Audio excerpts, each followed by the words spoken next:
Saudações, leitores e seguidores do Instituto Liberal. Eu sou o Lucas Berlanza e este é mais um IL Flash, aquele momento da semana em que a gente elenca os 7 artigos que mais impactaram, que mais fizeram sucesso no nosso site oficial e nas nossas redes sociais.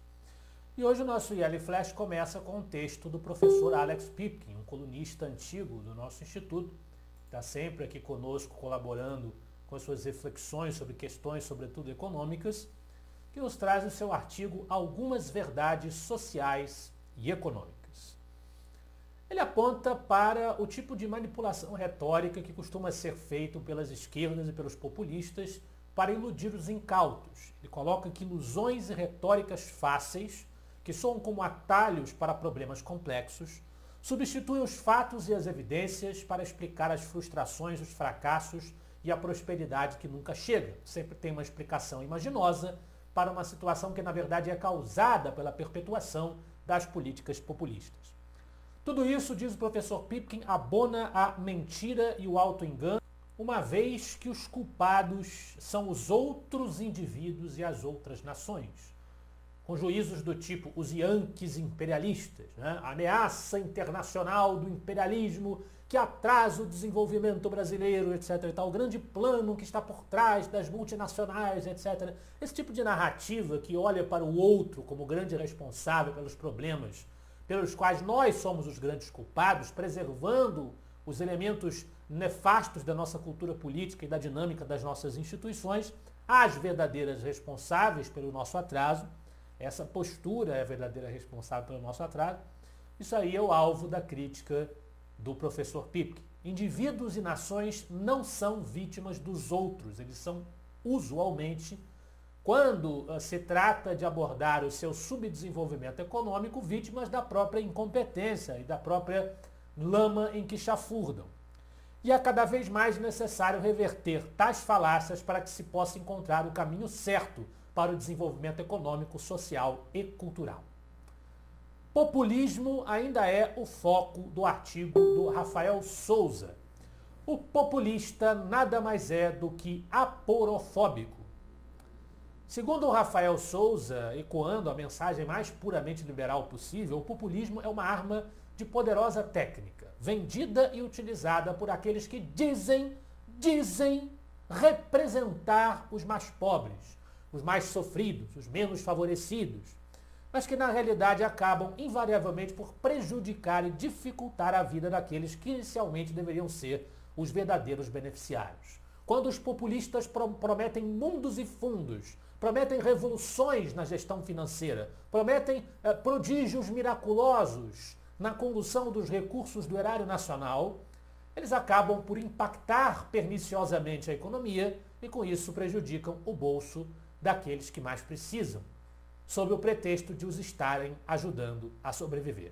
Essa é a mensagem do artigo do Rafael. Aporofóbico é justamente uma palavra que significa que tem aversão a pobres, tem aversão aos mais pobres.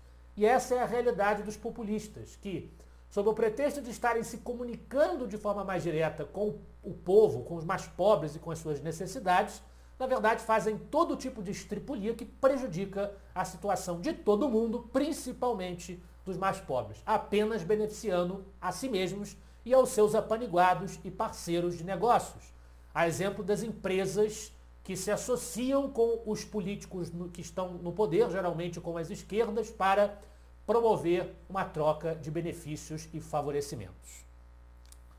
Entre os discursos que os populistas no Brasil têm adotado nos últimos anos está a defesa de acabar de vez com o teto de gastos adotado no governo de Michel Temer. Este é o tema do artigo do Major Tiago Pedreira de Lima.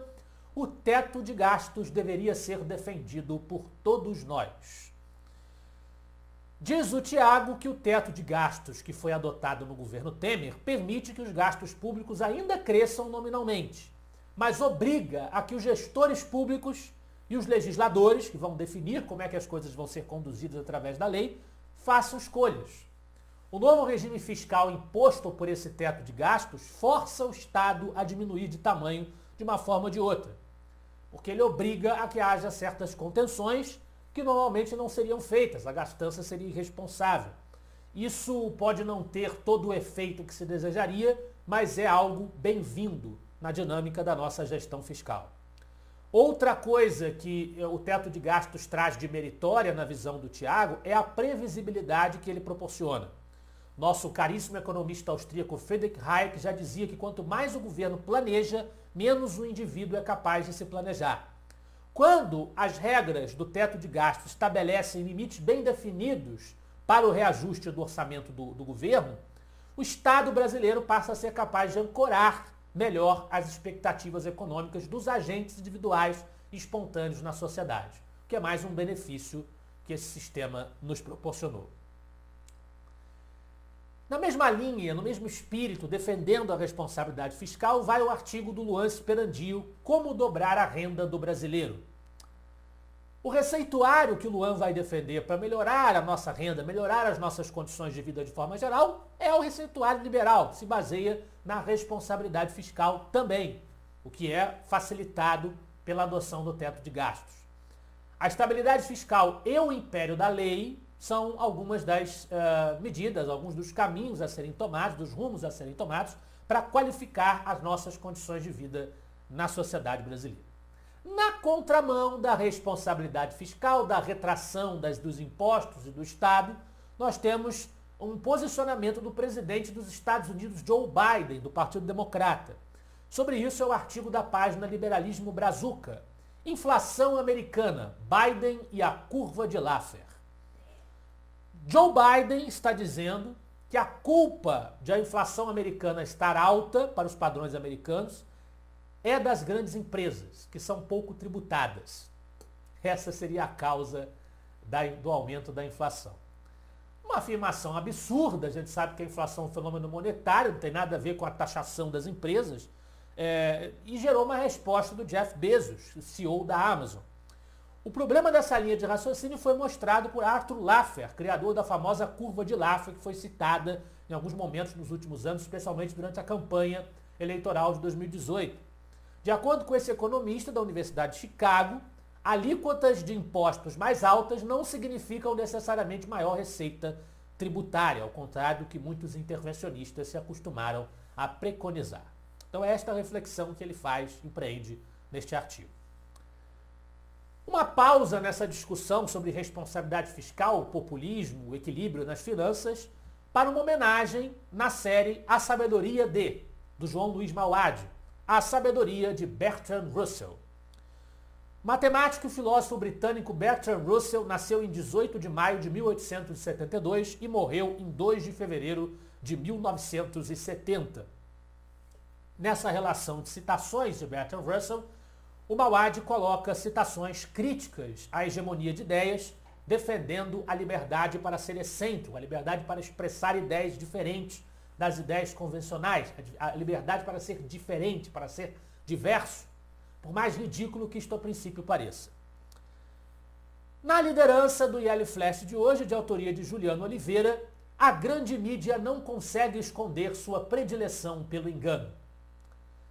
É um comentário não em relação aos populistas na política, mas em relação à imprensa, ao comportamento da imprensa, que bebe das fontes esquerdistas e das fontes populistas, muitas vezes, para externar os seus pontos de vista.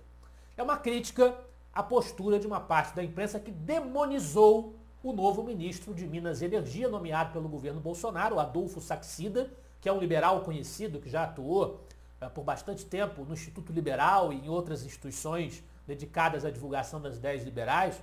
Quando ele virou ministro, ele foi demonizado, diz o Juliano Oliveira, apenas pelo fato de ele ser de direita, de ele assumir as suas posições liberais clássicas, conservadoras, a admiração dele por Olavo de Carvalho, Roberto Campos, entre outros nomes dos pensamentos liberais e conservadores no Brasil.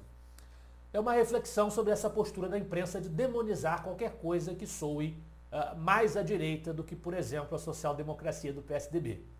Ainda existe essa postura, esse ranço, por parte de muitos dos nossos jornalistas, infelizmente. Esse foi o nosso IL Flash de hoje. Eu espero que vocês gostem dos artigos e dos debates proporcionados pelo Instituto Liberal. Semana que vem estaremos de volta. Afinal de contas, para nós, você é a parte mais importante da sociedade. Até a próxima.